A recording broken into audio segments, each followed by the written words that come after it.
안녕하세요, 톱입니다. 오늘 영상 시작에 앞서 구독, 좋아요, 알림 설정 부탁드립니다. 오늘은 제가 요즘 가장 주목하고 있는 세 가지 키워드를 이야기해 보려고 합니다.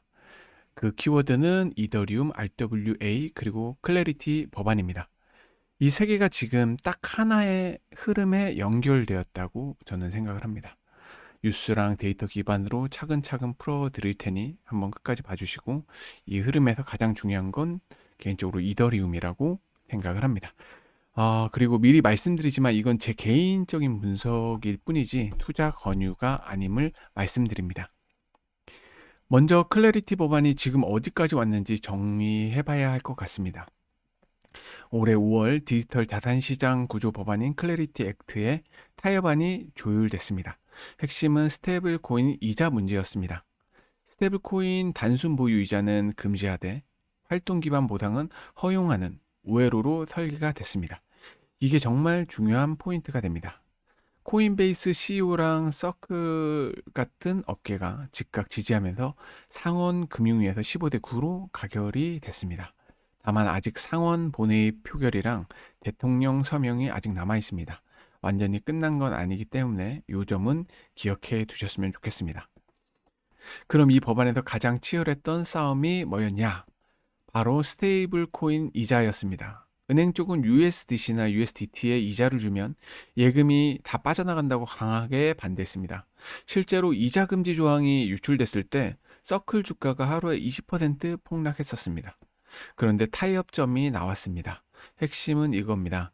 그냥 들고만 있어서 받는 이자는, 즉 은행 예금이랑 똑같은 건 금지하겠다. 대신 디파이에서 활동해서 버는 수익은 허용하겠다입니다. 한마디로 정리하면 사서 들고만 있는 거는 안 되고 사서 실제로 쓰는 거, 요거는 된다. 이 차이가 이더리움한테 엄청난 의미를 가집니다. 이게 왜 이더리움한테 좋은 소식이냐? 에이브나 컴파운드 같은 디파이 프로토콜은 논커스티얼입니다. 사람이 돈을 보관하는 게 아니라 스마트 컨트랙트 코드가 자동으로 돌아갑니다. 그래서 법안에서 규정하는 규제 대상으로 커버드 파티에 아예 안 들어갑니다. 게다가 이번 법안은 오픈소스 개발자를 보호합니다. 스마트 컨트랙트를 배포했다고 무면허 송금업자로 기소될 위험이 사라지는 겁니다. 이건 이더리움 생태계에서 직접적인 호재입니다.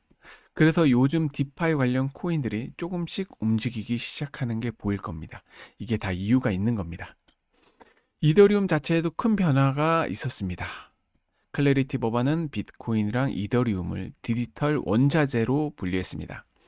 CFTC, 그러니까 상품선물거래위원회 관할이 된다는 뜻입니다.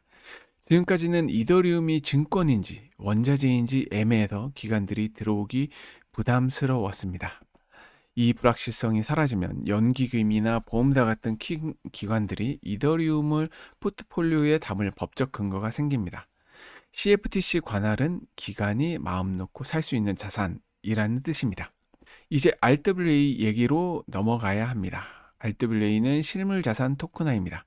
국채, 금, 부동산 같은 진짜 자산을 블록체인 토큰으로 만드는 겁니다. 이 시장이 폭발하고 있습니다. 1년 전 6억 6천만 달러 수준에서 지금 약 320억 달러까지 커졌습니다. 300% 넘게 성장한 겁니다. 그리고 여기서 핵심인 이더리움이 이 시장의 60에서 65%를 점유하고 있습니다. 전 세계 실물 자산이 토큰화되는 전 세계 실물 자산이 토큰화되는 그 기반을 이더리움이 깔고 있다는 겁니다. 2026년 말까지 1000억 달러를 목표로 하고 있는 겁니다. 이게 그냥 숫자가 아닙니다.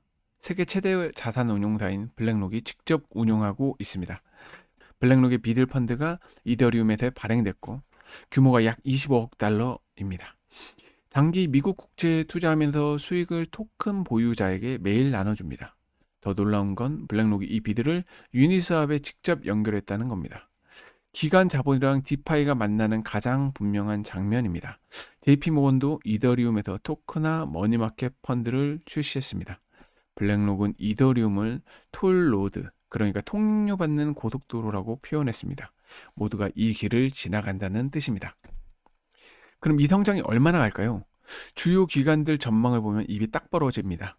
맥킨지는 2030년까지 RWA 시장이 2조 달러에 이를 거라고 봤습니다. BCG와 리플 보고서는 2033년 18조 9천억 달러를 전망했습니다. 지금 320억 달러에서 2조 달러라면 약 60배입니다. 그리고 이 대부분이 이더리움 기반으로 발행될 가능성이 높습니다. 이더리움이 인프라를 계속 쥐고 있다면 이더 수요가 어디까지 갈지 상상해 보셔야 합니다. 이더리움 얘기에서 레이어 2를 빼면 안 됩니다. 레이어 2는 이더리움의 확장도로입니다.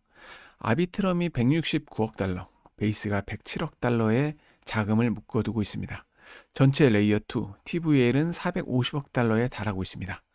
그리고 이 위에 에이브, 유니스왑, 컴파운드 같은 핵심 디파이가 돌아가고 있습니다. 에이브 예치금만 340억 달러입니다.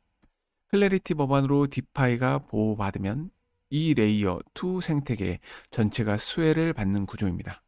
처음에 레이어 2 코인들이 움직인다고 말씀드렸죠? 그 이유가 여기 있습니다. 이더리움엔 또 하나의 수익 구조가 있습니다. 스테이킹입니다. 지금 전체 이더 발행량의 약 30%가 스테이킹 되어 있습니다. 연 3에서 4% 수익을 주고 있습니다. 그런데 여기서 클래리티 법안이 중요합니다. 스테이킹은 네트워크 검증에 참여하는 활동입니다. 즉, 패시브 이자는 금지되는 환경에서 이더리움 스테이킹은 활동 기반 수익으로 인정받을 가능성이 있습니다. 단순 보유 이자가 막히면 오히려 단순 보유 이자가 막히면 오히려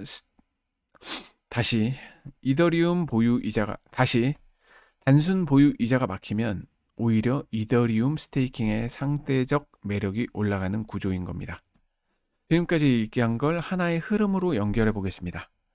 클래리티 법안이 통과되면 디파이가 법적 보호를 받고 기간이 RWA와 디파이로 들어오고 그게 이더리움 수요로 이어지고 다시 생태계가 커지는 선순환이 만들어집니다. 그리고 이 모든 흐름의 한가운데 이더리움이 있습니다. 투기 자산이 아니라 실제 금융 인프라와 자리를 잡고 있는 겁니다. 이게 제가 이더리움을 다시 한번 보면 어떨까 하는 이유입니다. 균형 잡힌 얘기를 해야 합니다. 좋은 점만 있는 건 아닙니다. 첫째, 아직 법안이 완전히 통과된 게 아닙니다. 상원 본회의 표결도 남았고 화해 절차랑 대통령 서명까지 가야 합니다. 내용이 바뀔 수 있고 최악의 경우는 2030년 이후로 밀릴 수 있다는 경고도 계속 나오고 있습니다. 둘째, 시벡스 리서치는 오히려 반대로 보고 있습니다. 이 법안이 디파이의 역풍이 될 수도 있다고 말합니다. 수익이 전통금융으로 재중앙화되면서 디파이 자금이 빠져나갈 수 있다는 겁니다. 셋째, RWA가 32조라지만 실제 디파이 안에서 돈은 아직 25억 달러 수준입니다. 대부분 묶여서 안 움직이고 있습니다. 그러니 가능성이지 확정이 아니라는 점 꼭 기억하셔야 합니다. 마지막으로 제 종합 분석을 말씀드리겠습니다. 왜 지금 이더리움이 괜찮다고 보냐? 네 가지입니다. 하나, 디지털 원자재로 분류되면서 법적 지위가 확정돼 기간 접근이 열려 있습니다. 둘, RWA 인프라를 60% 넘게 점유해서 실물 경제랑 가장 강하게 연결돼 있습니다. 셋, 디파이가 보호받고 레이어 2가 450억 달러 규모로 성장하고 있습니다. 넷, 스테이킹이 패시브 이자 금지 환경에 오히려 매력적인 활동 기반 수익이 되고 있습니다. 다시 강조하지만 이건 제 개인적인 분석일 뿐입니다.